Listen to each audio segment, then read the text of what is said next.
A teoria de cinema é uma ferramenta que é utilizada para a gente tentar entender como que os cineastas trabalham a nossa mente. Agora a gente vai usar alguns conceitos do teórico David Bordel para tentar entender como que o Rush faz isso.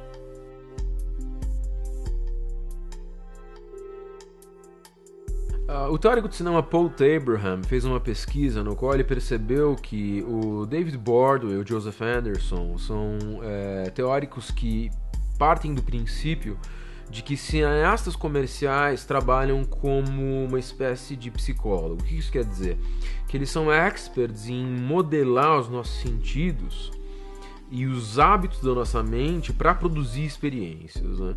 Então, cineastas competentes vão fazer o quê? Eles vão encontrar maneiras de trazer resposta emocional, trazer a atenção do espectador para o lugar apropriado do frame e fazer o público prestar atenção em aspectos da história bem específicos. Isso é feito também através do áudio, né? Inclusive tem um filme do Mike Figgis que chama Time Cut, no qual ele divide a tela em 4, assim, e aí é o áudio que dá a tônica de para qual frame você tem que olhar. Seria um exemplo desse processo em andamento.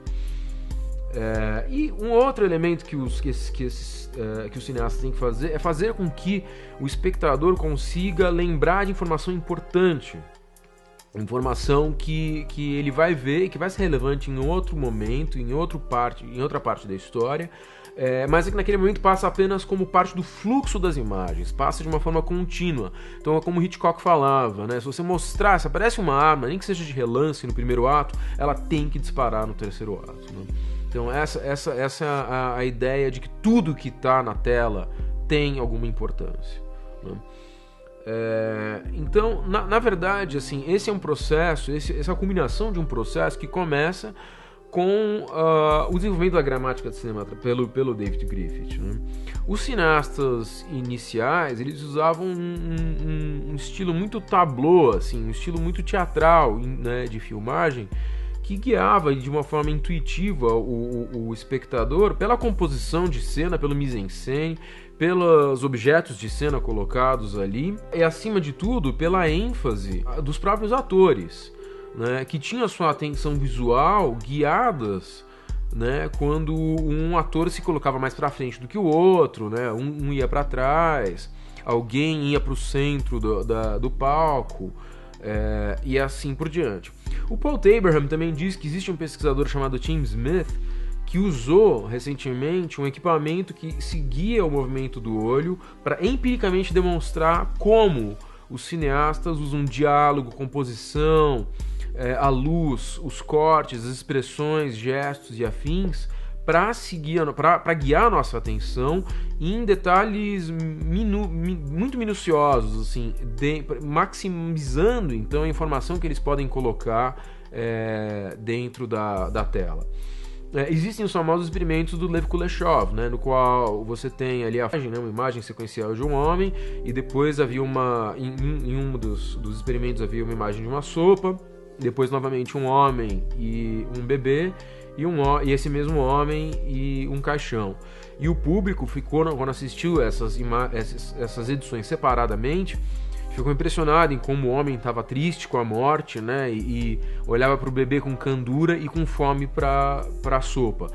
Só que isso foi apenas uma junção de imagens, né, porque a imagem do homem era a mesma, o rosto dele é o mesmo. O que mudou foi a imagem imediatamente seguinte. E foi isso que deu esse teor, na verdade, para essa edição. Ainda de acordo com o Anderson, né, segundo a pesquisa do Paul Abraham, o papel, né, o Anderson ele viu o papel do cineasta como uma coisa muito, muito, muito capitalista, muito ligada a dinheiro. O Anderson pensa no cinema como essa habilidade universal de passar esses efeitos todos em diferentes culturas, né, dentro de um contexto econômico. O que isso quer dizer?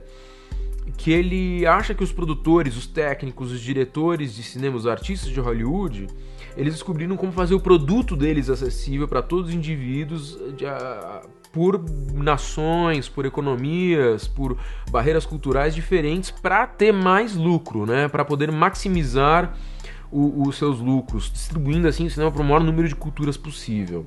Eu discordo bastante, né, dessa perspectiva, porque essa perspectiva assume que toda a natureza humana, né, e toda a atividade humana depende unicamente de fatores econômicos, sendo que existem diferentes fatores, diferentes pulsões para os seres humanos fazerem coisas, né? Vários artistas fazem arte para se expressar. Eu estou aqui fazendo uma resenha de filme, nós estamos fazendo esse trabalho porque nós gostamos também, não é só...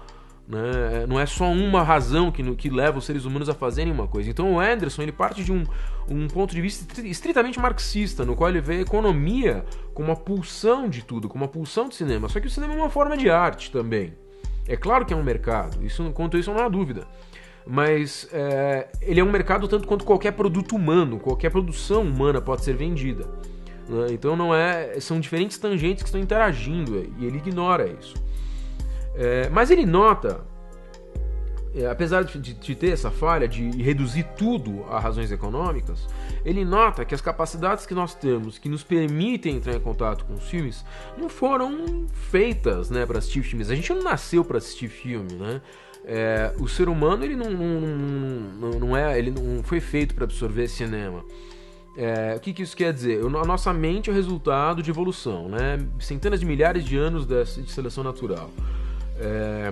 A gente tem um sistema de percepção cognitivo, né, que foi desenvolvido para outras coisas, mas o cinema é feito assim modeladamente, né, para atender às nossas necessidades e para se encaixar, se modelar no nosso sistema nervoso, né, nessa imersão mesmo que a gente passa quando a gente entra numa sala de cinema e é bombardeado por imagens gigantescas e som que nos cerca por todos os lados, né? Então, através da história, os cineastas, né, eles trabalharam muito com os técnicos através de tentativa e erro, né, e aprenderam a moldar, né, as nossas mentes e a moldar os nossos sentimentos, usando as técnicas de edição, de luz, de efeitos especiais. Isso é um processo bastante orgânico feito por eles. Por que isso é interessante pro Rush? Porque o Rush é um filme que é eminentemente interessado em mexer com as emoções do espectador. É um filme que passa de uma sequência de casamento para uma sequência de lua de mel bonita e romântica, maravilhosa, com cores que parecem da propaganda mais profunda, pra depois uma cena dos dois personagens já correndo na pista de corrida, né? Pra uma cena dourada no Brasil, onde vai começar o Grand Prix de Interlagos. É tudo muito calculado, né? Uma característica do cinema norte-americano é de fazer as coisas tão bem feitas, tão bem arredondadas, que cada sequência funciona quase como um filme em si, na verdade. Parecem pequenos cortometragens costurados que formam um todo, né? Então essa ideia do Bordeaux, do Taberham, ela está muito bem representada através da técnica, né, dos movimentos de câmera super fluidos, dos cortes bruscos, da posição de câmera de dentro do carro em diversas tomadas, né, da batida épica que o carro tem no acidente do Niki Lauda e assim por diante. A ideia se fecha realmente e eu acredito que se prova.